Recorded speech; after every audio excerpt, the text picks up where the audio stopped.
الله الرحمن الرحيم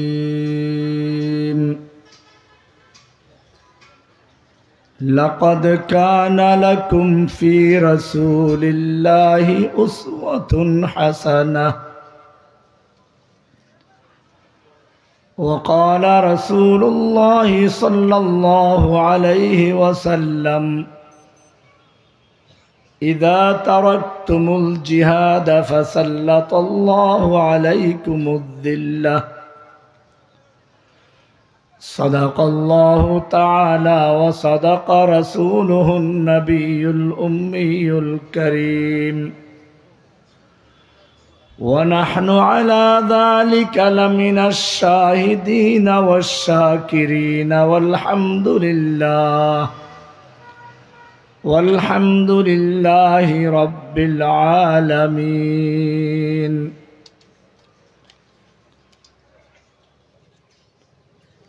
গাজীপুর জেলার কাপাসিয়া তাজউদ্দিন শ্রমিক ইউনিয়ন বাস স্ট্যান্ডে অদ্য 11 ডিসেম্বর বুধবার কাপাসিয়া তাওহীদি ছাত্র জনতার উদ্যোগে আয়োজিত ইসলামী মহাসম্মেলনের সম্মানিত সভাপতি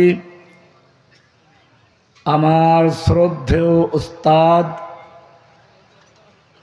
আমি যার কাছ থেকে নুরুল আনোয়ার থেকে শুরু করে মুসলিম শরীফ পর্যন্ত অনেকগুলো কিতাব যার কাছে পড়াশোনা করেছি,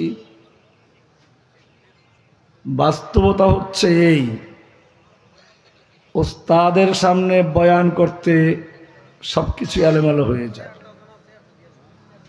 আমার মনে পড়ে হুজুর যে রুমে থাকতেন ওই রুমে আমি একটা ক্লাস করাইতাম জামিয়া রহমানিয়াতে, যখন আমি শিক্ষক, তাফসিরে ইবনে কাসির। অন্য রুমে পড়াইলে ভালোই পড়াইতাম, হুজুরের রুমে পড়াইতে গেলে গলার আওয়াজ বসে যেত। আজকেও ভুল একটা করে ফেলেছি, শুরুতে সালাম দিতে মনে নাই। তো যাই হোক, আমার শ্রদ্ধা উস্তাদ, আমি জেলখানায় বসে বারবার যে কয়জন উস্তাদকে মনে করেছি, তার মধ্যে আপনাদের এই কাপাসিয়ার গৌরব হযরতুল আল্লামা বাহাউদ্দিন সাহেব দামাত বরকাতুহুল আলিয়া, মঞ্চে উপস্থিত অন্যান্য উলামায়ে কেরাম,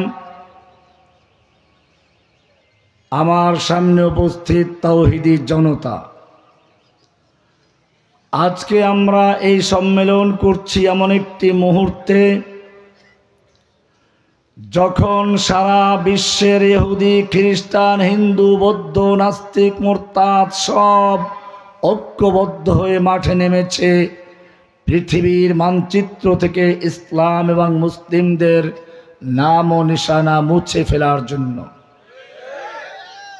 যার কারণে আজকে আমরা দেখতে পাচ্ছি ফিলিস্তিনের মুসলিমদের প্রথম কিবলা ইহুদিদের দখলে। সেখানে যুগ যুগ ধরে মুসলিমদেরকে গণহারে হত্যা করা হচ্ছে, বাড়ি ঘরগুলোকে নিচের থেকে বুলডোজার দিয়ে, ট্যাঙ্কের গোলা দিয়ে আর উপর থেকে বিমানের হামলা করে ধ্বংস করে দেওয়া হচ্ছে। কাশ্মীরি মুসলিমদেরকে যুগ যুগ ধরে হত্যা করা হচ্ছে। উইঘুর মুসলিমদেরকে উন্মুক্ত কারাগারে বন্দী করে রাখা হয়েছে। আরাকানের মুসলিমদেরকে হত্যা করে বাংলাদেশে ঠেলে দেওয়া হয়েছে। আর বাংলাদেশের মুসলিমদের ঈমান ধ্বংস করার জন্য আমাদের পার্শ্ববর্তী মুশরিকদের দেশ,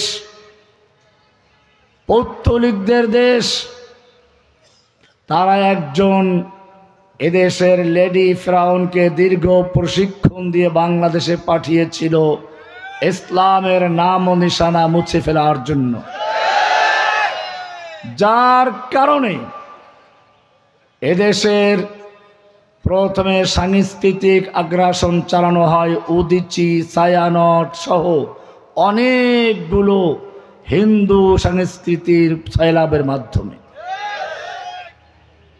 এরপরে আস্তে আস্তে আরো জঘন্য পরিকল্পনা গ্রহণ করা হয়।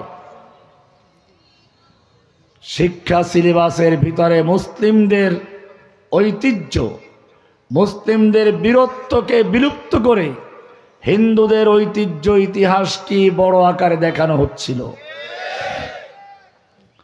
মুসলিমদের প্রাণপ্রিয় নবী, জনগণের মনের ভিতরে তাঁর প্রতি ঘৃণা তৈরি করার জন্য নবীর নামে কটূক্তি করে মিথ্যা গল্প কাহিনী তৈরি করা হয়েছিল। এরকম এক কুলাঙ্গার থাবা বাবা নামে একজন লোক রাজীব হায়দারকে যখন হত্যা করা হলো, এই প্রধানমন্ত্রী তার বাড়িতে গিয়ে তার মাকে জড়িয়ে ধরে বলেছিল দ্বিতীয় মুক্তিযুদ্ধের প্রথম শহীদ। আল্লাহর নবীকে যে চরমভাবে গালিগালাজ করলো, কটূক্তি করলো, আর তার কারণে কিছু তাওহীদি জনতা এই কুলাঙ্গারকে দুনিয়া থেকে বিদায় করে দিয়েছে। সেই নাস্তিক মুরতাদকে জড়িয়ে ধরে যে ব্যক্তি মুক্তিযুদ্ধের শহীদ বলে খেতাব দেয়, সে ব্যক্তি নিজে মুসলিম না, সে ব্যক্তি নিজেও মুশরিক, হিন্দুদের দালাল। এরপরে এ পর্যন্তই শেষ নয়। ইংরেজরা যেভাবে ভারতবর্ষের থেকে ওলামায়ে কেরামদেরকে ধ্বংস করার জন্য পরিকল্পনা গ্রহণ করেছিল, ঠিক তেমনি ভাবে এখানেও সব পরিকল্পনাই গ্রহণ করা হয়েছিল।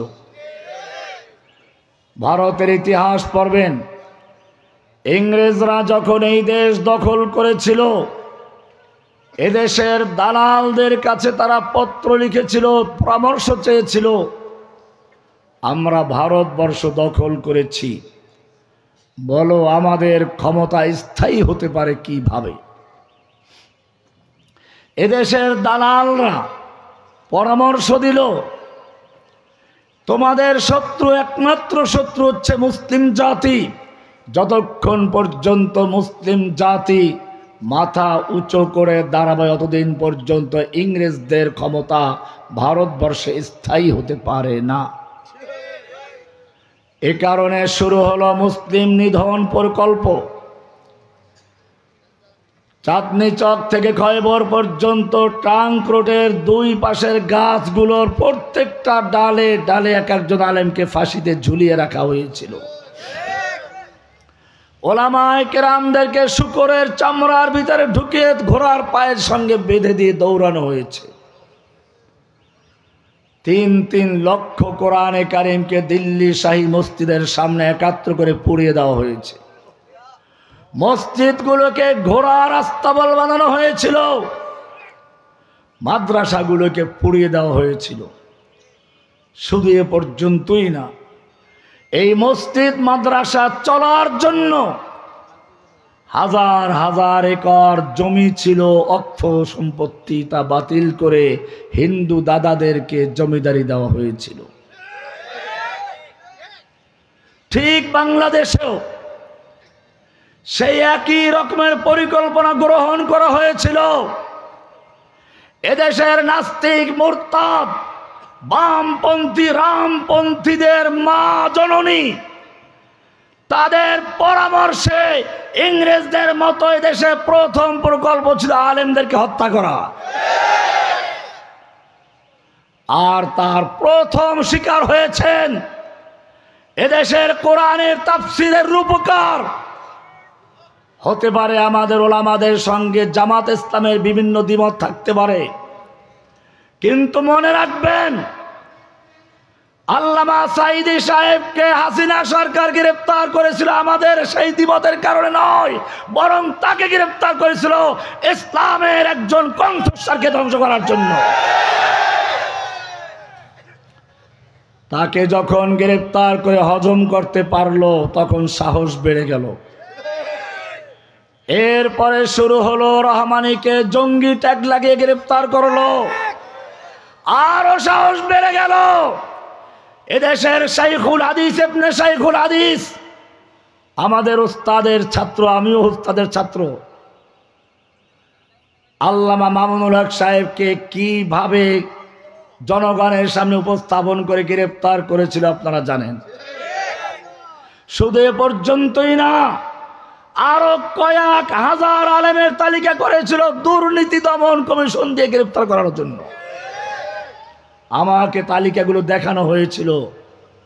আর মজাক করতো রহমানি, আপনাকে আমরা জেলখানার স্থায়ী বাসিন্দা বানাবো। বোঝেন না অর্থ কি এর? মানে এখানে মেরে ফেলবে। মারার মালিক কে?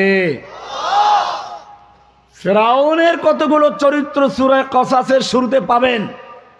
এটা কোরআন জানত। ইন্না ফিরআউনা আলা ফিল আরদ, ফিরআউন মিশর ভূখণ্ডের একচ্ছত্র ক্ষমতার মালিক বনে গেছিল। কোনো কিছু করতে হলে একটা সাধারণ ইউপি মেম্বার পর্যন্ত ফিরআউনের নির্দেশ ছাড়া নিয়োগ পেতে পারত না। মানে লেডি ফিরআউন আর কি।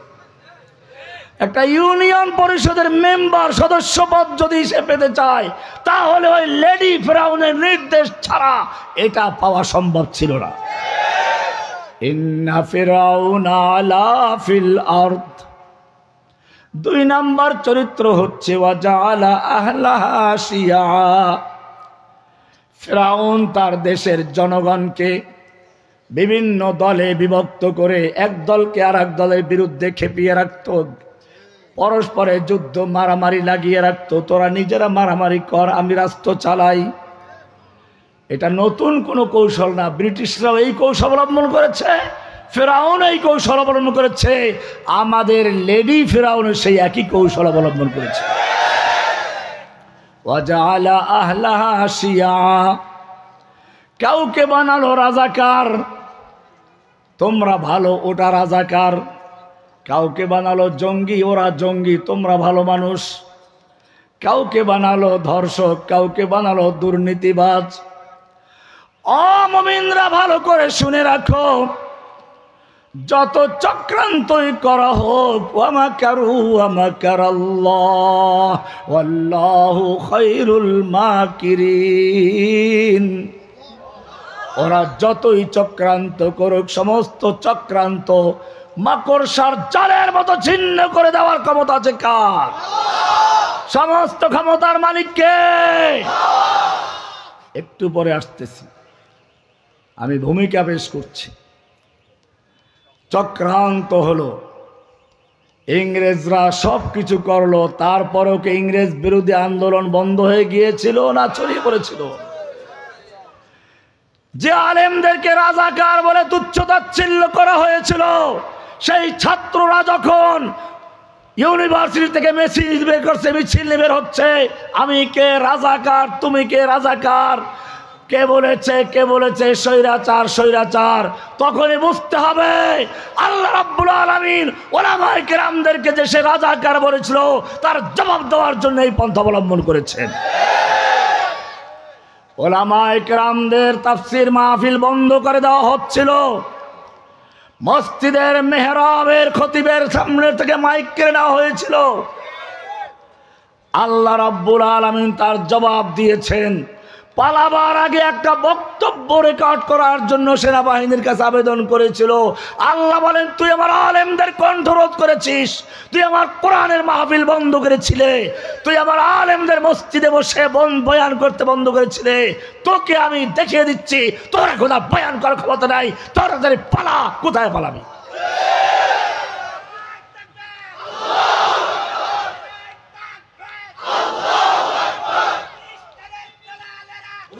কিন্তু মনে রাখতে হবে, আজকে মুসলিমদের অবস্থা কেন? ফিলিস্তিনের মুসলিমদের প্রথম কিবলা মুসলিমদের হাতছাড়া, ইরাক সিরিয়ার নতুন করে অবস্থা আমরা দেখতে পাচ্ছি। যে হিন্দু কাল পর্যন্ত মুসলিমদের গোলামি করেছে, এখন সেই হিন্দু মুসলিমদেরকে চ্যালেঞ্জ করছে। হিন্দুস্তান জবন ভেজো পাকিস্তান, गो हमारी माता है तुम उसको खाता है, तुमको चाहिए पाकिस्तान या भेजेंगे कब्रिस्तान। তাদের সাহস এত বেড়ে গেছে, এতদিন পর্যন্ত ভারতে মুসলিমদেরকে পিটিয়ে হত্যা করত, আর এখন তাদের সাহস বেড়ে গেছে। ইসকন নামক এক সন্ত্রাসী সংগঠন বাংলাদেশে বসে আমাদের একজন মুসলিম ভাইকে দিনে দুপুরে পিটিয়ে হত্যা করার মতো সাহস করেছে। কেন? যে ইহুদি ওমর ইবনে খাত্তাবের যুগে, ইতিহাস পড়ুন, খায়বার থেকে ইহুদিদেরকে বহিষ্কারের নোটিশ জারি করলেন ওমর রাদিয়াল্লাহু তাআলা আনহু। ইহুদি নেতারা ওমর বিন খাত্তাবের দরবারে এসে হাত জোর করে প্রার্থনা করছে, ওমর তুমি কেন আমাদেরকে এখান থেকে বহিষ্কার করছো? তোমাদের নবী তো আমাদেরকে এখানে থাকার ব্যবস্থা করে দিয়েছেন, আমরা তোমাদের মজদুরি করব, কৃষি কাজ করব, ফসল যা হবে অর্ধেক ফসল আমরা মজদুরি পাবো, অর্ধেকটা তোমাদের মালিকানা দিয়ে দেব।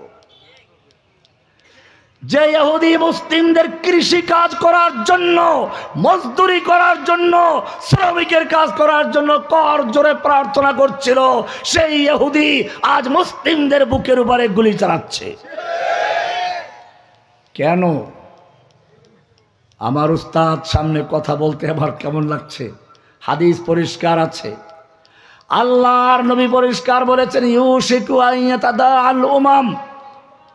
কারণ আল্লাহর নবী পরিষ্কার করে চলে গেছেন, অচিরেই এমন একটি মুহূর্ত আসবে যখন ইহুদি, খ্রিস্টান, হিন্দু, বৌদ্ধ, সকল নাস্তিক, মুরতাদ, অমুসলিম শক্তিগুলো ঐক্যবদ্ধ হয়ে ন্যাটো নামে, জাতিসংঘ নামে ঐক্যবদ্ধ হয়ে একে অপরকে আহ্বান করবে, আসো আমরা মুসলিমদেরকে ঐক্যবদ্ধ হয়ে ধ্বংস করি। এরকম আহ্বান করবে যেরকম খাবারের দস্তরখানে খাবার রেডি করে বন্ধু বান্ধবকে বলা হয় যে বসুন খান, এরকম আহ্বান করবে। সাহাবায়ে কেরাম প্রশ্ন করলেন, ইয়া রাসূলুল্লাহ এর কারণ কি? তখন কি আমাদের মুসলিমদের সংখ্যা কম থাকবে? আল্লাহর রাসূল সাল্লাল্লাহু আলাইহি ওয়াসাল্লাম বললেন, না, তোমাদের সংখ্যা তো অনেক বেশি থাকবে। সাহাবায়ে কেরাম আশ্চর্য হলেন, আমরা এই মুষ্টিমেয় মুসলিম, আমাদের ভয়েতে বর্তমান সুপার পাওয়ার রোম পারস্য পর্যন্ত থরথর করে কাঁপে, আর তখন মুসলিমদের সংখ্যা অনেক বেশি হওয়া সত্ত্বেও কাফেরদের এত বড় সাহস হবে কি করে? আল্লাহর নবী সাল্লাল্লাহু আলাইহি ওয়াসাল্লাম বললেন, তোমাদের সংখ্যা অনেক বেশি হবে, ওয়ালাকিন্নাকুম গুসাউন কাগুসাইস সাইল, কিন্তু তোমাদের অবস্থা হবে প্লাবনের সময়, তুফানের সময় পানির উপরে ভাসমান খড়কুটার মতো মুসলিমদের অবস্থা হবে। মুসলিমদের ঈমানের শক্তি, উৎস থাকে আল্লাহর সঙ্গে, সম্পর্ক থাকে কার সঙ্গে? আলাম তারা কাইফা দারাবাল্লাহু মাসালান কালিমাতান তাইয়্যিবাহ। আল্লাহ রাব্বুল আলামিন কালিমায়ে তাইয়্যিবার উদাহরণ পেশ করছেন, কাশাজারাতিন তাইয়্যিবাহ, একটা পবিত্র গাছের সঙ্গে, আসলুহা সাবিতু ওয়া ফারউহা ফিস সামা, যেই গাছের শিকড়গুলো থাকে মাটির ভিতরে, আর ডালগুলো পর্যন্ত থাকে আরশে আজিম পর্যন্ত। জোরে বলুন সুবহানাল্লাহ। লা ইলাহা ইল্লাল্লাহ। এই লা ইলাহা ইল্লাল্লাহর ভিত্তিমূল তাদের আকীদার মধ্যে থাকবে না। ও ভাই, লা ইলাহা ইল্লাল্লাহ তুমি পড়ো, তোমার সঙ্গে লা ইলাহা ইল্লাল্লাহর কি সম্পর্ক আছে? আমি হাদিসটা একটু শেষ করে নেই, তারপর বলি। আল্লাহর নবী আরো বললেন, তোমাদের অন্তরের মধ্যে ওয়াহান ঢুকিয়ে দেবে, ওয়াহান। সাহাবায়ে কেরাম বললেন, ওয়াহান কি জিনিস ইয়া রাসূলুল্লাহ? ক্বালা হুব্বুদ দুনিয়া ওয়া কারাহিয়াতুল মাউত।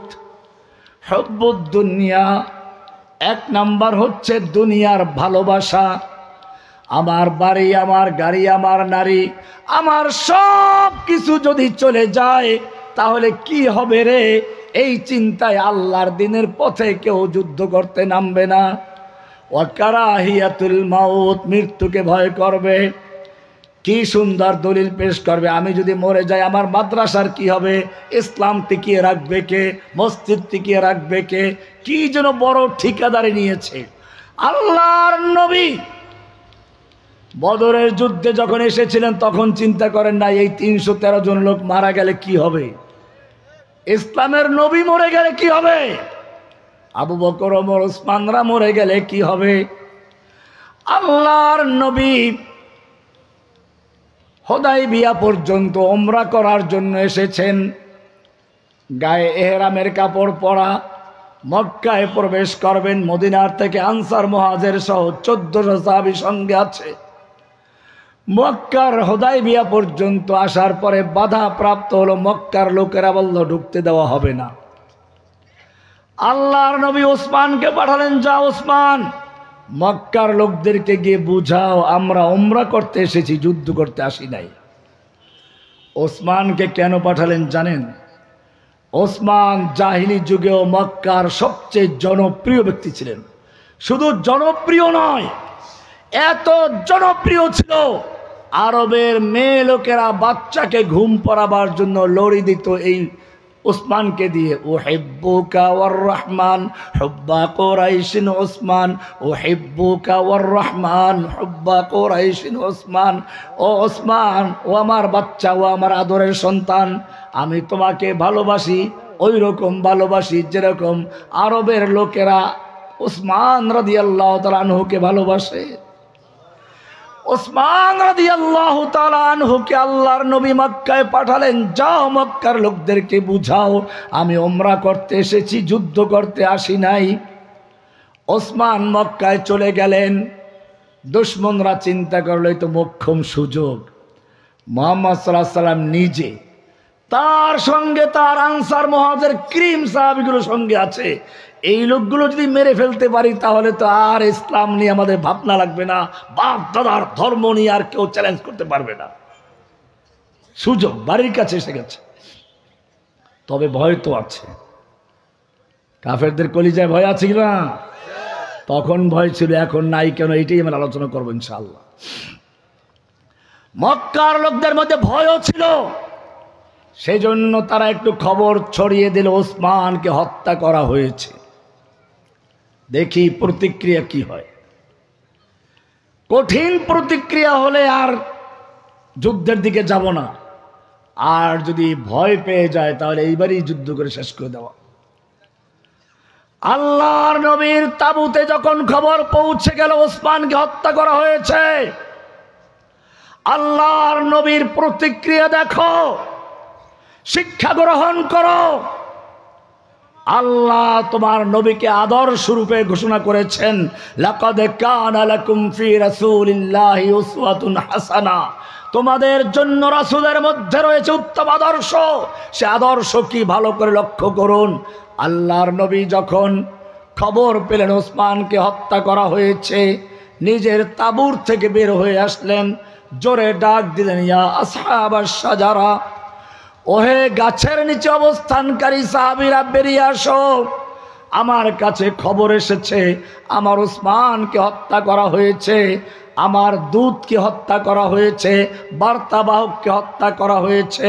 কোনো বার্তাবাহককে হত্যা করা কোনো আন্তর্জাতিক আইনে যায় না। তারা আমার ওসমানকে হত্যা করেছে, আসো আমি হাত বিছিয়ে দিচ্ছি, আমার হাতের উপর হাত রেখে বায়াত করো, হয়তো মক্কা বিজয় করে ছাড়বো, নতুবা সকলে শহীদ হয়ে যাব, একটা লোক মদিনায় ফিরে যাব না। কে কে তৈরি আছে? এক ওসমানের জন্য আল্লাহর নবী নিজে জীবন উৎসর্গ করছেন। ভালো করে খেয়াল করুন, 1400 সাহাবায়ে কেরাম জীবন উৎসর্গ করছেন। চিন্তা করছেন না আমরা যুদ্ধ করে মরে গেলে ইসলামের কি হবে, মদিনার কি হবে, মসজিদে নববীর কি হবে। এইগুলো হেফাজত করার দায়িত্ব কে? আল্লাহর নবী সাহাবায়ে কেরামদেরকে ডাক দিলেন। 1400 সাহাবায়ে কেরাম নবীর হাতের উপরে হাত রেখে বায়াত করলেন, আমরা মক্কা বিজয় করে ছাড়ব, নতুবা সকলে শহীদ হয়ে যাব, কেউ আমরা মদিনায় ফিরে যাব না। নাহনুল্লাযীনা বায়াউ মুহাম্মাদা, নাহনুল্লাযীনা বায়াউ মুহাম্মাদা আলাল জিহাদি মা বাকিনা আবাদা। আমরা সে জাতি যারা আল্লাহর নবীর হাতে হাত রেখে বায়াত করেছি আলাল জিহাদে, আমরা যুদ্ধ করব, আমরা লড়াই করব যতক্ষণ পর্যন্ত আমাদের দেহের সঙ্গে রূহ থাকবে, আমাদের দেহের সঙ্গে মাথা থাকবে, অতক্ষণ পর্যন্ত আমরা পিছপা হব না, আমরা নীরব হব না, আমরা নিস্তব্ধ হব না। আমরা জিহাদ করে হয়তো ইসলামকে বিজয়ী করে ছাড়ব, নতুবা শহীদ হয়ে যাব। কবিতা বুখারীতে আছে, নাহনুল্লাযীনা বায়াউ মুহাম্মাদা আলাল জিহাদি মা বাকিনা আবাদা। এই বায়াতের খবর মক্কার কাফেরদের কলিজার মধ্যে ঢুকে পড়লো, ভয় পেয়ে গেল। খবরদার, এই কাফেলা যদি মক্কায় ঢুকে পড়ে তাহলে মক্কার একটা লোকও জ্যান্ত ছাড়বে না। তাড়াতাড়ি প্রস্তাব নিয়ে গেল, যুদ্ধ নয়, সমঝোতা চাই। হুদায়বিয়ার সন্ধি হলো। আমি বলি শুধুমাত্র মক্কার কাফেরদের কলিজা পর্যন্ত আঘাত করেছে তা নয়, এই বায়াতের খবর সাত আসমান ভেদ করে, লৌহ কলম ছেদ করে স্বয়ং আল্লাহর আরশ পর্যন্ত পৌঁছে গেছে। আরশ থেকে বার্তা এসে গেছে, লাকাদ রাদিয়াল্লাহু আনিল মুমিনিনা ইয ইউবাইউনাকা তাহতাশ শাজারা।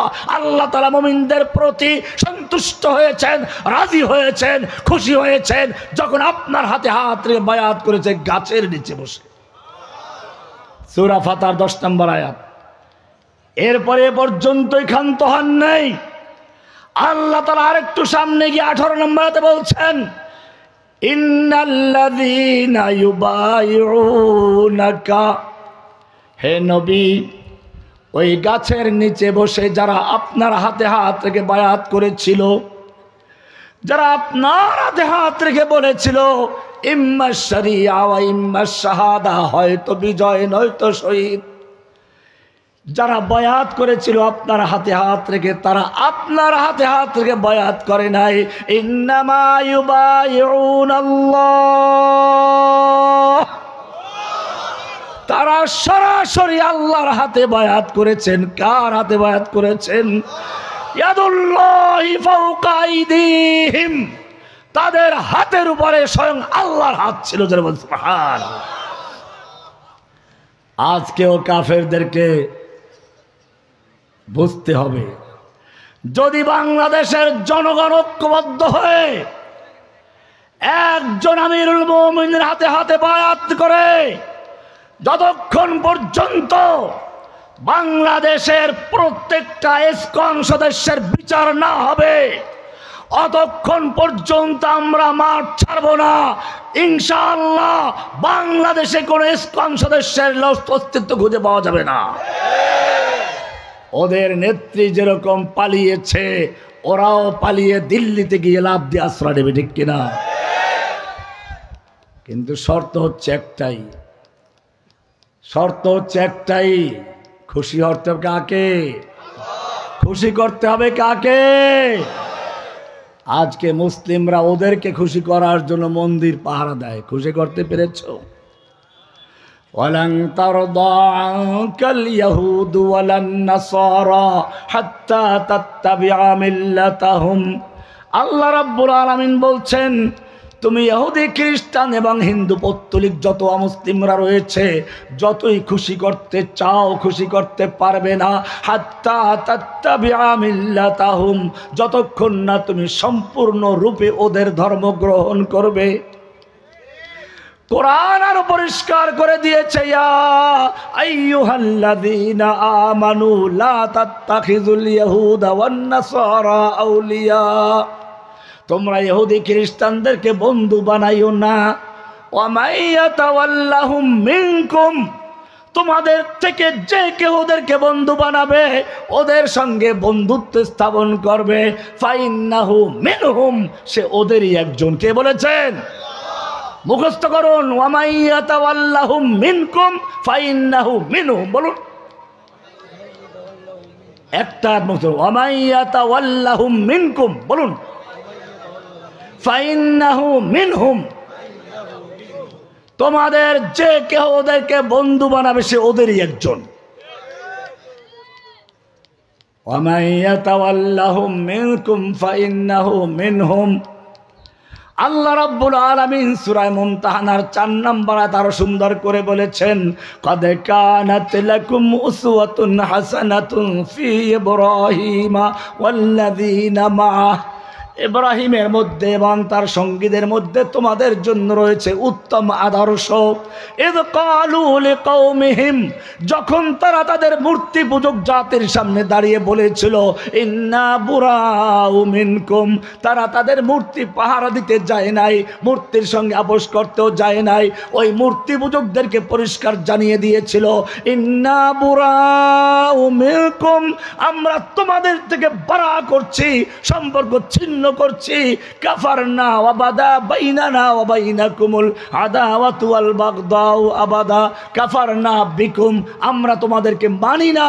ওয়া বাদা বাইনানা ওয়া বাইনাকুমুল আদাওয়াতু ওয়াল বাগদাউ, আমাদের মাঝে তোমাদের মাঝে চির শত্রুতা, চির ঘৃণা শুরু হয়ে গেছে। হাত্তা তুমিনু বিল্লাহি ওয়াহদাহু, যতক্ষণ না এক আল্লাহর আনুগত্য, এক আল্লাহর দাসত্ব, এক আল্লাহর ইবাদত, সমস্ত মূর্তি, খাজা বাবা, গাজা বাবা, ল্যাংড়া বাবা, দরগাওয়ালা, দেবদেবী ত্যাগ করে যতক্ষণ না পর্যন্ত এক আল্লাহর দাসত্ব, এক আল্লাহর গোলামি, এক আল্লাহর বিধানের দিকে ফিরে আসবে, অতক্ষণ পর্যন্ত তোমাদের সঙ্গে আমাদের কোনো সম্পর্ক নাই।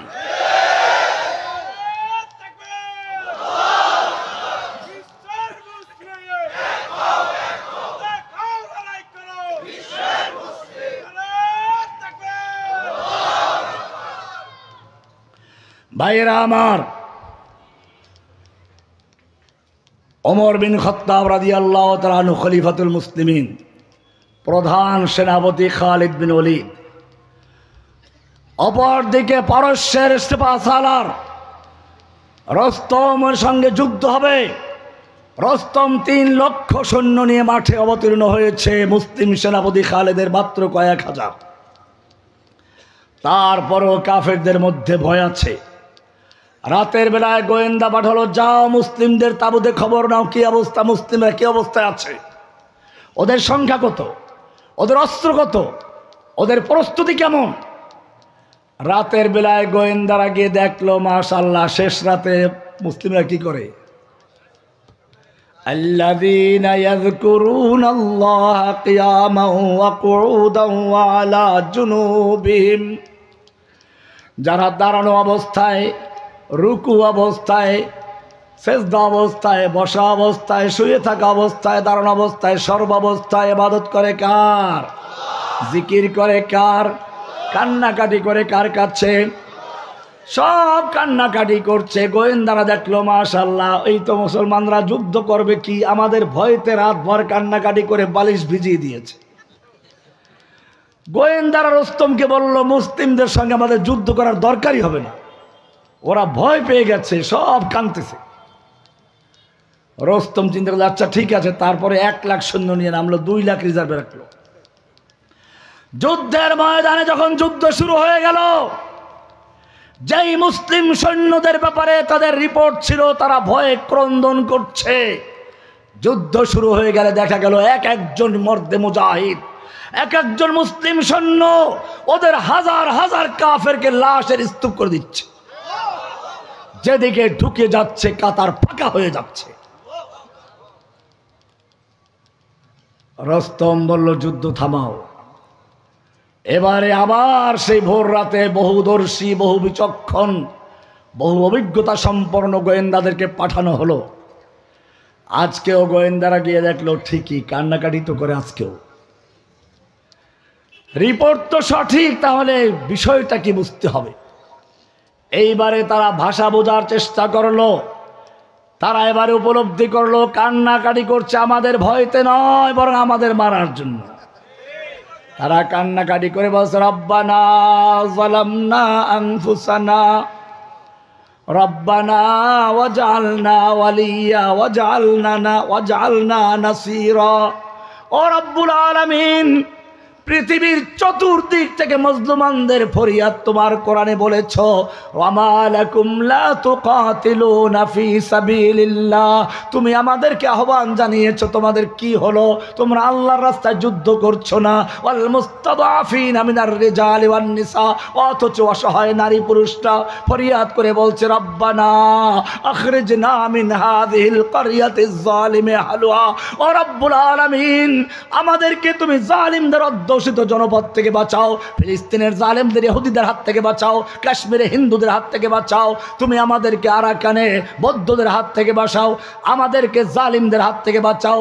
ওয়াজআল লানা মিন লাদুনকা ওয়ালিয়া, তুমি আমাদের জন্য তোমার পক্ষ থেকে উদ্ধারকারী নেতা পাঠাও।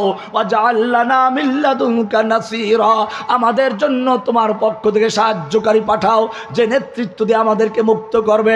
ও রব্বুল আলামিন তুমি তো আমাদেরকে আহ্বান করেছো, আমরা সেই মজলুমানদের জন্য ওলি এবং নাসির হয়ে ময়দান অবতীর্ণ হয়েছি, তোমার জালিমদেরকে উচিত শিক্ষা দেওয়ার জন্য এসেছি। ও রব্বুল আলামিন আমাকে শক্তি দাও, সাহস দাও, আমি যেন যুদ্ধ করতে করতে হাজার হাজার কাফেরকে জাহান্নামে পাঠিয়ে দিয়ে আমি নিজেও যেন শহীদ হয়ে যাই, টুকরো টুকরো হয়ে যাই, আমার জন্য লাশ জানাজা করার কোনো প্রয়োজন না হয়, লাশ খুঁজে না পাওয়া যায়। ও রব্বুল আলামিন কিয়ামতের মাঠে যখন সব মুর্দাররা অলি বুজুর্গেরা ল্যাংটা হয়ে কিয়ামতের মাঠে কাপড় ছাড়া উঠবে, সেই দিন আমি শহীদ হতে পারলে আমি পোশাক পরে উঠবো, যুদ্ধের পোশাক পরে, আমার জখমগুলো তাজা হবে, ইয়াসরুবু দামান, রক্তগুলো ঝরতে থাকবে, লাউনুহু লাউনুদ্দাম ওয়া রিহুহু রিহুল মিসকে, রংটা হবে রক্তের, ঘ্রাণটা হবে মিশক আম্বারের চেয়েও বেশি। রব্বুল আলামিন আমাকে কবুল করে নাও, আমাকে তুমি কিনে নাও, তুমি তো বলেছো ইন্নাল্লাহা আশতারা মিনাল মুমিনিনা আনফুসাহুম ওয়া আমওয়ালাহুম বিআন্না লাহুমুল জান্নাহ, তুমি মুমিনদের জান এবং মাল ক্রয় করেছো জান্নাতের বিনিময়ে। ও রব্বুল আলামিন আমি আমাকে বিক্রয় করে দিয়েছি তোমার কাছে, কালকে যুদ্ধের ময়দানে আমি আমাকে হস্তান্তর করতে চাই, তুমি মেহেরবানি করে আমাকে কবুল করে নাও। এইবারে রস্তমের গোয়েন্দারা বুঝলো, রস্তমকে কে বলল, রস্তম মুসলিম সৈন্যদের বিরুদ্ধে যুদ্ধ করে বিজয় লাভ করার স্বপ্ন দেখো না। রস্তম বলল, ব্যাপার কি, ওদের সৈন্য কি আমাদের চেয়ে বেশি? বলে না, ওদের সৈন্য অনেক কম, তাহলে কি ওদের গায়ে শক্তি বেশি? না, শক্তি অনেক কম, তাহলে কি অস্ত্র বেশি? না, অস্ত্র তো অনেক কম। রস্তম খেপে গেল, অস্ত্র আমার বেশি, সৈনিক আমার বেশি, আর শক্তি আমার সৈনিকদের গায়ে বেশি, আমাকে ভয় দেখাচ্ছ কেন? রস্তমের গোয়েন্দারা বলল, রস্তম শুনে রেখো, হতে পারে অস্ত্র তোমার বেশি, সৈন্য তোমার বেশি, শক্তি তোমার সৈনিকদের গায়ে বেশি, কিন্তু জেনে রাখো তোমার সৈনিকদের কাছে সুন্দরী যুবতী নারী আর মদের পেয়ালা যত বেশি প্রিয়, মুসলিম সৈন্যদের কাছে আল্লাহর রাস্তায় জীবন দেওয়া তার চেয়ে বেশি প্রিয়। হুব্বুদ দুনিয়া ওয়া কারাহিয়াতুল মাউত, আজকে মুসলিম জাতি সেই আল্লাহর পথে জীবন দেওয়াকে ভুলে গেছে, কাফের ইহুদিদের তরিকায় দিন কায়েমের চেষ্টা করছে। অমুসলিম জাতি মনে রাখো, শক্তির মালিক কোনো জনগণ নাই, শক্তির মালিক কে? সূরা আল-ইমরান 26 নম্বর আয়াত পড়ো, কুলিল্লাহুম্মা মালিকাল মুলক, আল্লাহ তুমি সমস্ত ক্ষমতার মালিক, সমস্ত ক্ষমতার মালিক কে? তুমি যেই উসওয়ানি আব্রাহাম লিঙ্কনের ধর্ম গ্রহণ করে ইসলাম কায়েম করতে যাচ্ছ, সেই ধর্মের মূল বক্তব্য হচ্ছে সমস্ত ক্ষমতার মালিক জনগণ। সমস্ত ক্ষমতার মালিক জনগণ না আল্লাহ। লা ইলাহা ইল্লাল্লাহর মানে বুঝো, লা ইলাহা ইল্লাল্লাহর দুইটা অংশ, লা ইলাহা মানে বর্জন করা, ইল্লাল্লাহ মানে গ্রহণ করা। লা ইলাহা মানে তাখলিয়া, ইল্লাল্লাহ মানে তাহলিয়া। লা ইলাহা মানে নফি, ইল্লাল্লাহ মানে ইসবাত। কিসের তাখলিয়া, কিসের নফি, কিসের বাতিল করা? পুরাতন বিল্ডিংয়ে রং করতে গেলে আগে মানুষ পুরাতন রংটা ঘষে মেজে ধুয়ে মুছে পরিষ্কার করে তারপর নতুন রং করে, ঠিক তেমনি ভাবে লা ইলাহার মানে হচ্ছে আপনার কলবের থেকে, অন্তরের থেকে যত রকমের গায়রুল্লাহর উপরে আস্থা আছে, খাজা বাবা, গাজা বাবা, ল্যাংটাওয়ালা, দুর্গাওয়ালা, দেবীওয়ালা, মূর্তিওয়ালা, ভারত বলো, জনক বলো, ঘোষক বলো, যত রকমের মানুষের ক্ষমতা তোমার অন্তরে আছে, সব উৎখাত করে দিয়ে, খালি করে দিয়ে, বিনিশ করে দিয়ে শুধু একজনকে বসাও, লা ইলাহা। সমস্ত ক্ষমতার মালিক কে? লা ইলাহা ইল্লাল্লাহ। বিধান দেওয়ার মালিক কে? আইন দেওয়ার মালিক কে? লা ইলাহা ইল্লাল্লাহ। সব সন্তান দেওয়ার মালিক কে? রিজিক দেওয়ার মালিক কে? লা ইলাহা ইল্লাল্লাহ তোমার ক্লিয়ার নাই, অথচ লা ইলাহা ইল্লাল্লাহ সম্পর্কে কোরআন বলছে এই সাক্ষ্য না দিলে আল্লাহ নিজে সাক্ষ্য দিয়েছেন মুসলিম হওয়া যায় না। শাহিদাল্লাহু আন্নাহু লা ইলাহা ইল্লাহু, আল্লাহ নিজে সাক্ষী দিয়েছেন। এই সাক্ষীকে বলা হয়েছে আকবারু শাহাদা। কুল আইয়ু শাইইন আকবারু শাহাদা, সবচেয়ে বড় সাক্ষ্য। এই লা ইলাহা হলো এমন এক জিনিস যার সাক্ষ্য না দিলে তোমার আজান হবে না। আশহাদু আল্লা ইলাহা ইল্লাল্লাহ ছাড়া আজান হবে না, তোমার ইকামত হবে না, খুতবা হবে না। কি আছে লা ইলাহা ইল্লাল্লাহর ভিতরে? লা ইলাহা ইল্লাল্লাহই সব কিছু। লা ইলাহা ইল্লাল্লাহ, আল্লাহ ছাড়া কারো বিধান চলবে না। আইন বিধান চলবে কার? আমাদের এই কোরআনটা দিয়েছেন কিসের জন্য?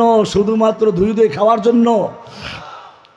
কিতাবুন আনজালনাহু ইলাইকা, হে নবী আপনার প্রতি একটা কিতাব নাজিল করেছি। কিসের জন্য? খালি মানুষ মুরা গেলে পরে খতম পড়ার জন্য নাকি? এখন পয়সার বিনিময়ে খতম পড়ায়। তাফসিরে মারিফুল কোরআন খুলে দেখুন, 41 নম্বর আয়াতে তাফসিরে পরিষ্কার লেখা আছে। ইসলামিক ফাউন্ডেশনে বাংলা পাওয়া যাবে। মুফতি শফি সাহেব রহমাতুল্লাহ আলাইহি লিখে দিয়েছেন, মৃত্যু ব্যক্তির ইসালে সওয়াবের জন্য পারিশ্রমিকের বিনিময়ে কোরআন খতম করো। পয়সার বিনিময়ে, নিজের বলে সমস্যা নেই, পারিশ্রমিকের বিনিময়ে কোরআন খতম পড়ানো, ওজিফা পড়ানো, দোয়া পড়ানো, তাহলিল পড়ানো সম্পূর্ণ হারাম। যে পড়ে সে হারাম কাজ করে, যে পড়ায় সে হারাম কাজ করে। আশরাফ আলী থানভী রহমাতুল্লাহ আলাইহির নাম সকলেই জানে, হাকিমুল উম্মাত। একদিকে ছিলেন মুজাহিদ, আপনারা তো ওনাদেরকে ভিন্ন নামে চিনেন, ইতিহাস দেশের মানুষ জানে না। ভারতের ওই যে শুরুতে বলেছিলাম ইংরেজরা দেশ থেকে আলেমদেরকে ধ্বংস করার চক্রান্ত করেছিল, সেই সময় যে সমস্ত উলামায়ে কেরাম ইংরেজ বিরোধী আন্দোলনের যুদ্ধে নেতৃত্ব দিয়ে, তার মধ্যে কাসেম নানতবী, হাজী ইমদাদুল্লাহ মহাজের মক্কি, রশিদ আহমদ গঙ্গুহি তারাও ছিলেন। থানা ভবনকে রাজধানী বানিয়ে একটা স্বাধীন ইসলামী রাষ্ট্র ঘোষণা করেছিলেন, যার আমিরুল মুমিনিন ছিলেন হাজী ইমদাদুল্লাহ মহাজের মক্কি, আশরাফ আলী থানভী রহমাতুল্লাহ উস্তাদ এবং তার মুর্শেদ। আর ওই রাষ্ট্রের প্রধানমন্ত্রী ছিল কাসেম নানতবী রহমাতুল্লাহ। ওই রাষ্ট্রের প্রধান সিপাহসালার ছিলেন কাসেম নানতবী রহমাতুল্লাহ আলাইহি, বানিয়ে দারুল দেওবন্দ। এবং ওই রাষ্ট্রের প্রধান বিচারপতি ছিলেন রশিদ আহমদ গঙ্গুহি রহমাতুল্লাহ আলাইহি। এরপর ইতিহাস আপনারা জানেন, কিছু গাদ্দারদের চক্রান্তের কারণে সেখানে হাফেজ জামিন শহীদ রহমতুল্লাহ শহীদ হয়ে যান, আরও কয়েকজন শহীদ হয়ে যান। রশিদ আহমদ গঙ্গুহি রহমাতুল্লাহ আলাইহি, কাসেম নানতবী রহমাতুল্লাহ সেখান থেকে আত্মগোপনে চলে যান। হাজী ইমদাদুল্লাহ মহাজের মক্কি রহমাতুল্লাহ তিনি মক্কায় হিজরত করে যান। অনেক লম্বা ইতিহাস আপনারা জানেন। এই থানভী রহমাতুল্লাহ আলাইহি একবার একটা এরকম দাওয়াতে গেছেন, দাওয়াতে গল্পটা করতে, এই জন্য দাওয়াতে গিয়ে বুঝতে পারলেন এটা মুর্দারের নামে দোয়া খতম পড়াবার অনুষ্ঠান, 3 দিনে বা 40। থানভী রহমাতুল্লাহ আলাইহি দাওয়াত যে দিলেন, তাকে বলেন আসো ভাই শোনো, খানা খাएंगे या दुआ करेंगे? अगर खाना खाएंगे तो दुआ नहीं करेंगे, दुआ करेंगे तो खाना नहीं खाएंगे। দোয়া করব না খানা খাবো? খানা খাইলে দোয়া করব না, দোয়া করলে খানা খাবো না। কারণ মুর্দারের নামে দোয়া করে আমি খানা খাইতে পারি না। আজকে কাদের নাম বিক্রি করছো? কোরআন এই জন্য নাজিল হয় নাই। কোরআন পরিষ্কার বলেছেন, তাহকুমা বাইনান নাস বিমা আরাকাল্লাহ। এই কোরআন দিয়ে রাষ্ট্র চলবে, সংসদ চলবে, ব্যাংক চলবে। আমি জিজ্ঞেস করতে চাই, বাংলার জমিনে কোরআনের আইন চলে কিনা? ইসলামে সুদ হালাল না হারাম? এই কোরআন পরিষ্কার জানিয়ে দিচ্ছে। সূরা বাকারা 275 থেকে 87 পর্যন্ত পড়বেন, 77 পর্যন্ত পড়বেন, পরিষ্কার বলা আছে ওয়াহাল্লাল্লাহুল বাইআ ওয়া হাররামার রিবা। আল্লাহ ব্যবসাকে হালাল করেছেন, সুদকে করেছেন হারাম। এরপরে একটু আগে গিয়ে বলছেন ইয়া আইয়ুহাল্লাযীনা আমানুত্তাকুল্লাহ, হে ঈমানদারগণ তোমরা আল্লাহকে ভয় করো। ওয়া যারু মা বাকিয়া মিনার রিবা ইন কুনতুম মুমিনিন, যদি মুমিন হয়ে থাকো, আল্লাহকে বিশ্বাস করো, তাহলে খবরদার তোমাদের যত পাওনা সুদ আছে সব ছেড়ে দাও। ফাইল্লাম তাফআলু, আল্লাহর বিধান জানার পরেও যদি সুদ ছাড়তে না পারো, ফাযানু বিহারবিন মিনাল্লাহি ওয়া রাসূলি, তাহলে আল্লাহ এবং আল্লাহর নবীর সঙ্গে যুদ্ধের জন্য প্রস্তুত হয়ে যাও। কার সঙ্গে যুদ্ধ?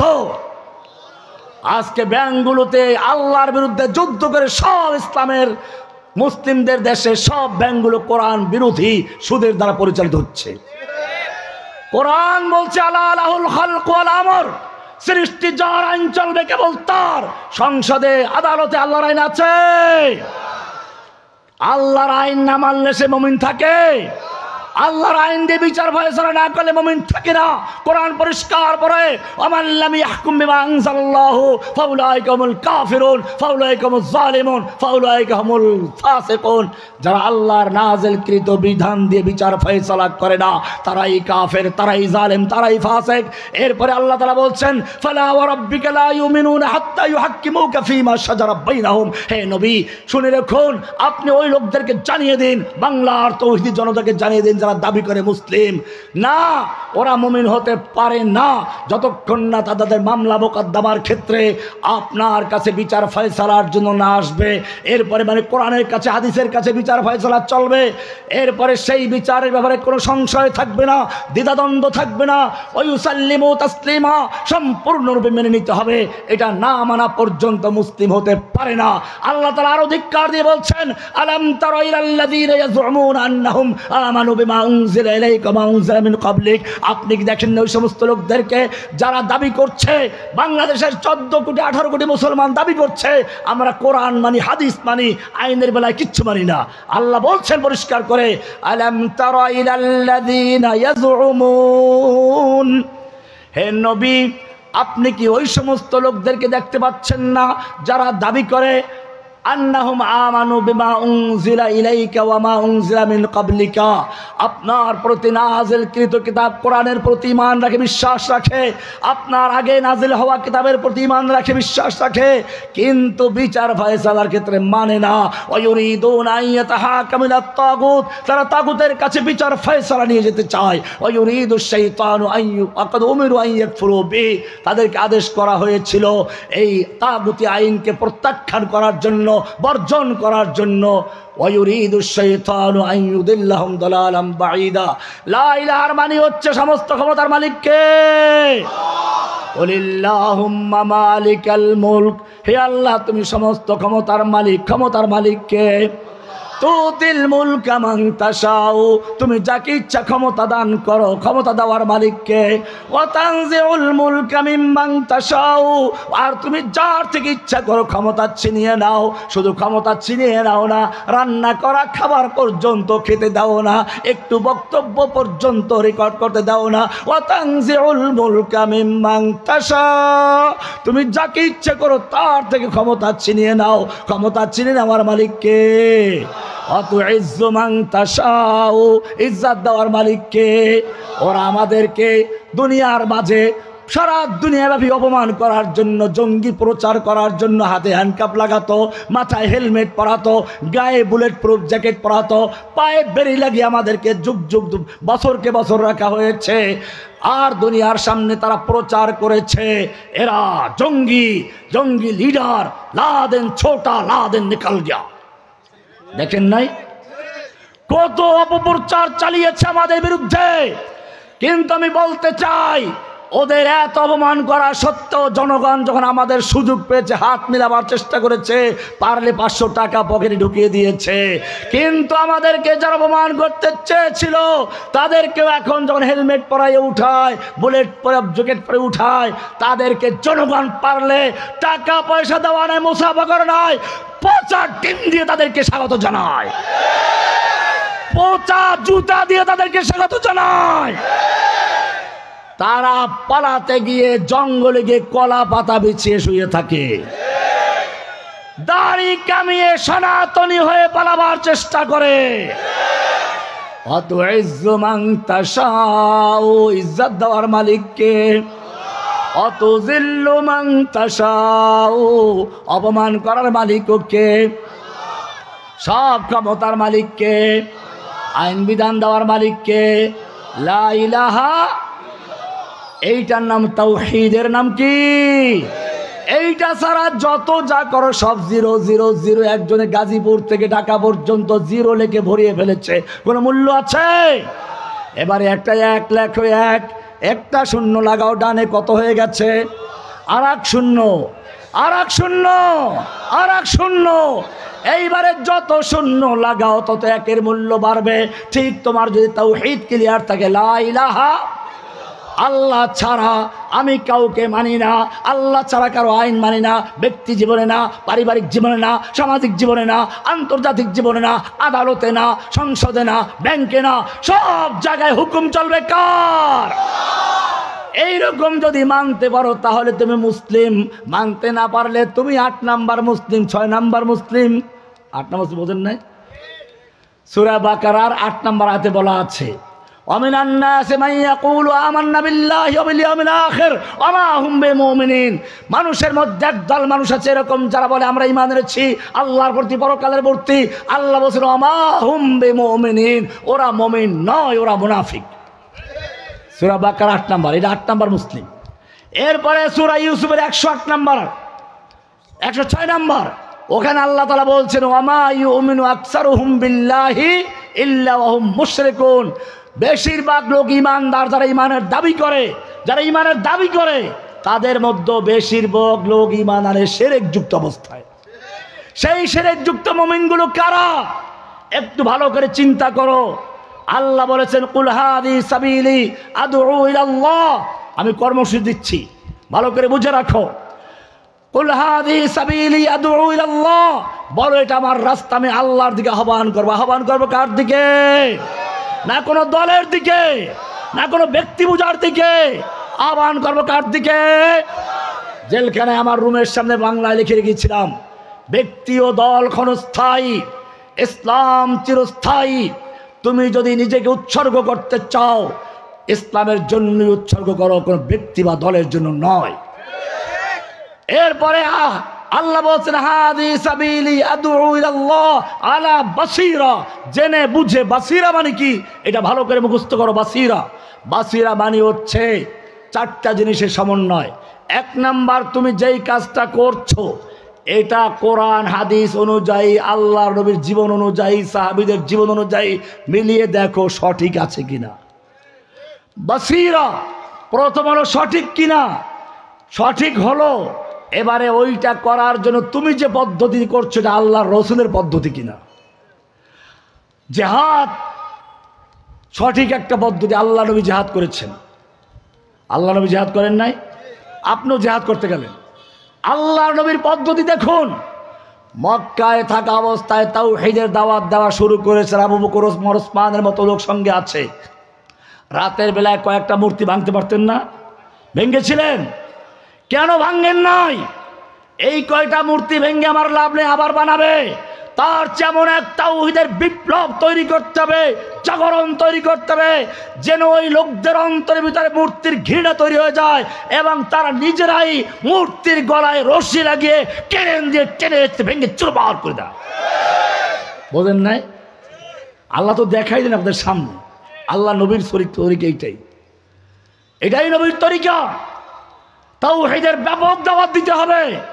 সাহাবায়ে কেরাম তাই করেছিলেন। উলাইকা কাতাবা ফি কুলুবিহিমুল ঈমান, তাদের অন্তরে ঈমানের বীজ রোপণ করেছিলেন, চারা রোপণ করেছিলেন।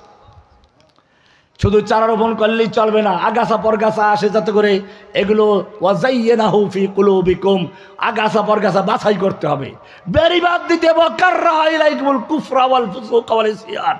বেরিবাদ দিয়ে আগাছা যে মাছ, রাক্ষসী মাছ, লবণাক্ত পানি এসে ক্ষেত নষ্ট না করে, তোমার তাওহীদ নষ্ট না করে, সেদিকে লক্ষ্য রাখতে হবে। অমুসলিম ভাইয়েরা, আজকে আমাদের মূল সমস্যা এখানে। মুসলিমদের সেই তাওহীদ থেকে তারা সরে গেছে। আল্লাহর নবীর আদর্শ হুব্বুদ দুনিয়া ওয়া কারাহিয়াতুল মাউত ঢুকে পড়েছে। নতুবা আল্লাহর নবী তোমাদের আমাদের চেয়ে বুজুর্গ বেশি ছিলেন। আল্লাহর নবী রাস্তায় চলতে গেলে মেঘ দিয়ে ছায়া দেয়। আল্লাহর নবী পেশাব করতে গেছেন, খেজুর গাছ এসে আড়াল করে দিচ্ছে। আল্লাহর নবী কোরআন মুখস্থ করার জন্য ঠোঁট নাড়াচাড়া করছেন। আল্লাহ বলছেন লা তুহাররিক বিহি লিসানাকা লিতাজালা বিহি ইন্না আলাইনা জামআহু ওয়া কুরআনা। হে নবী, কোরআনকে দ্রুত মুখস্থ করার জন্য ঠোঁট নাড়াচাড়া করার দরকার নেই। গোটা কোরআনকে নূর বানিয়ে আপনার সিনায় দায়িত্ব করা, জমা করে দেওয়ার দায়িত্ব আল্লাহ নিজে গ্রহণ করেছে। যেই নবী মজলিসে বসে কথা বলছেন তার উপর দিয়ে কথা বললে ওহী নাযিল হয়ে যায়। ইয়া আইয়ুহাল্লাযীনা আমানু লা তারফাউ আসওয়াতাকুম ফাওকা সাওতিন নবী, হে ঈমানদারগণ খবরদার নবীর আওয়াজের চেয়ে জোরে আওয়াজ করে কথা বলবি না। ওয়ালা তাজহারু লাহু বিল কওলি কাজহারি বা'দিকুম লিবা'দিন আন তাহবাতা আমালুকুম, তোরা নিজেদের মধ্যে যেরকম কথাবার্তা বলিস ওরকম কথাবার্তা নবীর সামনে বলবি না। এমনটা যদি করিস আন তাহবাতা আমালুকুম, তোদের সব আমল বরবাদ হয়ে যাবে। নামাজ, রোজা, হজ, যাকাত, তাহাজ্জুদ সব বন্ধ হয়ে বরবাদ হয়ে যাবে, টেরও পাবি না। এই নবী, আমি জিজ্ঞেস করতে চাই, এত ভালোবাসা যে এই নবীর সঙ্গে, তায়েফের ময়দানে এই নবীকে যখন পাথর মারা হচ্ছিল আল্লাহ দেখতে পাচ্ছিলেন কিনা? এই নবীকে উহুদের ময়দানে যখন লোহার তরবারি দিয়ে আঘাত করে মাথার লোহার হেলমেট ভেঙে দিয়ে দাঁতের মধ্যে খোঁচা লাগলো, দাঁত পড়ে গেল, দাঁতের ভিতরে লোহা ঢুকে গেল, আল্লাহ নবী ব্যথা পেয়েছিলেন কিনা? যে কাফের আক্রমণ করেছিল আল্লাহ তারা ফিরাবার ক্ষমতা ছিল কিনা? ফিরাইছিল। কেন ফিরান নাই? এটাই ভালো করে বুঝো। এখানেই সমস্যার মূল নিহিত রয়েছে। কারণ তুমি মনে করো ফু দিয়ে ইসলাম কায়েম করে ফেলবে। তোমার নবী যুদ্ধের ময়দানে নেমেছেন, তোমার নবী লোহার পোশাক পরেছেন, তোমার নবী যুদ্ধের ময়দানে একা একা দাঁড়িয়ে আছেন, কবিতা পড়ছেন, আনান নবিয়ুল্লাহ কাযিব আনা ইবনে আব্দুল মুত্তালিব, আমি সত্য নবী, পালাবার নবী নই, আমি মিথ্যা নবী নই, আমি আব্দুল মুত্তালিবের বংশধর। তোমরা সেই নবীর উম্মত যেই নবী 27টা যুদ্ধের কমান্ডারের দায়িত্ব পালন করেছেন। এই নবী সম্পর্কে এত বলার কারণ কি? এই নবীকে যখন মারা হলো তখন আল্লাহ দেখতে পাচ্ছিলেন কিনা? ফিরাবার ক্ষমতা ছিল কিনা? ফিরান নাই কেন? নবীর সঙ্গে সম্পর্ক খারাপ হয়ে গেছিল নাকি? কোরআন তাও পরিষ্কার করে দিয়েছে, মা ওয়াদ্দাআকা রাব্বুকা ওয়া মা ক্বালা। হে নবী, আপনার রব আপনাকে ছেড়েও দেন নাই, আপনাকে ওর প্রতি অসন্তুষ্ট হন নাই। বলে তাহলে এত মারলো তুমি ফিরাও নাই কেন? তোমার ক্ষমতা তো ছিল। আল্লাহ উত্তর দিচ্ছে, আম হাসিবতুম আন তাদখুলুল জান্নাহ, তোমরা কি মনে করেছো জান্নাতে এমনিতে চট করে ঢুকে পড়বে? জান্নাতে চট করে ঢুকে পড়বা? একজনে বলছে না চট করে ঢুকে পড়বে। আমরা বলি তুমি চট করে ঢুকে পড়ো, আসো আসো। বাংলার জনগণ তোমার জন্য অপেক্ষায় রয়েছে। বিডিআর বিদ্রোহের নামে তুমি যে সেনা অফিসারদেরকে হত্যা করেছো তার বিচার করে তোমাকে ফাঁসিতে ঝুলাবার জন্য এদেশের তাওহীদি জনতা সজাগ রয়েছে। তুমি চট করে আসো। শাপলা চত্বরে হাজার হাজার তাওহীদি জনতাকে হত্যা করেছ, তার বিচার করে ফাঁসির মঞ্চে ঝুলাবার জন্য এদেশের তাওহীদি জনতা তোমার জন্য অপেক্ষায় রয়েছে। তুমি চট করে আসো। গুজরাটের কসাই তোমার অবৈধ স্বামীকে বাংলাদেশে বেড়াতে আনতে গিয়ে এদেশের ব্রাহ্মণবাড়িয়াতে, হাটাজারিতে হাজার শত শত যুবকের বুকে রক্ত ঝরিয়েছ। তুমি চট করে আসো, তোমাকে বিচার করে ফাঁসির মঞ্চে ঝুলাবার জন্য হাটাজারি ব্রাহ্মণবাড়িয়ার জনগণ তৈরি হয়েছে। তুমি চট করে আসো। সাগর রুনিকে তুমি হত্যা করিয়েছ, সাগর রুনির হত্যার বিচার করার জন্য এদেশের সাংবাদিক জনতা তোমার অপেক্ষায় রয়েছে। আম হাসিবতুম আন তাদখুলুল জান্নাহ, তোমরা কি মনে করেছো তোমরাও চট করে জান্নাতে ঢুকে যাইবা ওই শয়তানের মতো? না। ওয়ালাম্মা ইয়াতিকুম মাসালুল লাযীনা খালাউ মিন ক্বাবলিকুম, আর তোমাদের কাছে আসবে না ওই সমস্ত বিপদ আপদ মুসিবত যা এসেছিল তোমার আগের লোকদের প্রতি। মাসাতুহুমুল বাসাউ ওয়াদ-দাররাউ ওয়াযুলজিলু হাত্তা ইয়াকুলার রাসূল ওয়াল্লাযীনা আমানু মাআহু মাতা নাসরুল্লাহ। স্বয়ং আল্লাহর রাসূল বলতে বাধ্য হলেন, মাতা নাসরুল্লাহ, আল্লাহর সাহায্য কবে আসবে? ও মুসলিম জাতি, তোমার নবীকে যখন যুদ্ধ করতে হয়েছে, মাথায় হেলমেট পরতে হয়েছে, লড়াই করতে হয়েছে, আজকেও যদি সেই নবীর দিন জিন্দা করতে হয়, নবীর আদর্শবাদ দিয়ে, নবীর সুন্নাহবাদ দিয়ে আব্রাহাম লিঙ্কনের তরিকায় ইসলাম কায়েম হবে কিনা? লাকাদ কানা লাকুম ফি রাসূলিল্লাহি উসওয়াতুন হাসানা। আমি তোমাদের বলতে চাই, আল্লাহর হাবিব বলেছেন আজকে সারা দুনিয়ায় তোমরা মার খাচ্ছ, এর একটাই কারণ, ওয়ালা তাহিনু ওয়ালা তাহজানু ওয়া আনতুমুল আ'লাউনা ইন কুনতুম মুমিনিন। তোমরা চিন্তা করো না, তোমরা ভয় করো না, তোমরাই থাকবে বিজয়ী। ইন কুনতুম মুমিনিন শর্ত হচ্ছে কি হতে হবে?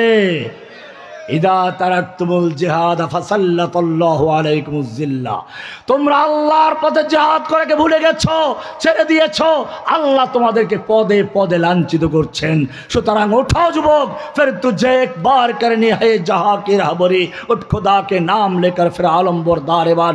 যেভাবে তোমরা একটা ফ্যাসিস্ট জালিমকে ঐক্যবদ্ধভাবে দেশ থেকে দেশ ছাড়া করেছো, এদেশ থেকে পালাতে বাধ্য করেছো, মনে রাখতে হবে চক্রান্ত ষড়যন্ত্র এখনো চলছে, এখন ঐক্যবদ্ধ থাকতে হবে ইনশাআল্লাহ। যদি ঐক্যবদ্ধ থাকতে পারো তাহলে শুধু বাংলাদেশ নয়, দিল্লি পর্যন্ত বিজয় করে দিল্লির শাহী মসজিদে মিনারার উপরে আমরা ইসলামের পতাকা উড্ডীন করে ছাড়বো ইনশাআল্লাহ। লাল কিল্লা মুসলমানদের, তোমাদের নয়। কলুটোলা মসজিদ তোমাদের নয়, মুসলিমদের। মক্কি মসজিদ তোমাদের নয়, ওসমানিয়া ইউনিভার্সিটি তোমাদের নয়, কুতুব মিনার তোমাদের নয়। ইনশাআল্লাহ আমরা যেভাবে এদেশ থেকে ইংরেজকে তাড়িয়েছিলাম, ইনশাআল্লাহ আবার সেই কাসেম নানতুবির সন্তানরা জেগে উঠেছে। ইনশাআল্লাহ ঐক্যবদ্ধ হলে স্কুল থেকে কলেজ থেকে যেভাবে আবাবিলের মতো ছোট ছোট বাচ্চারা বেরিয়েছিল, বুকের রক্ত ঢেলে দিয়েছিল, ঠিক তেমনি ভাবে যদি ঐক্যবদ্ধ থাকতে পারো ইনশাআল্লাহ তোমাদের বিজয় সুনিশ্চিত। নসরুম মিনাল্লাহি ওয়া ফাতহুন করিব।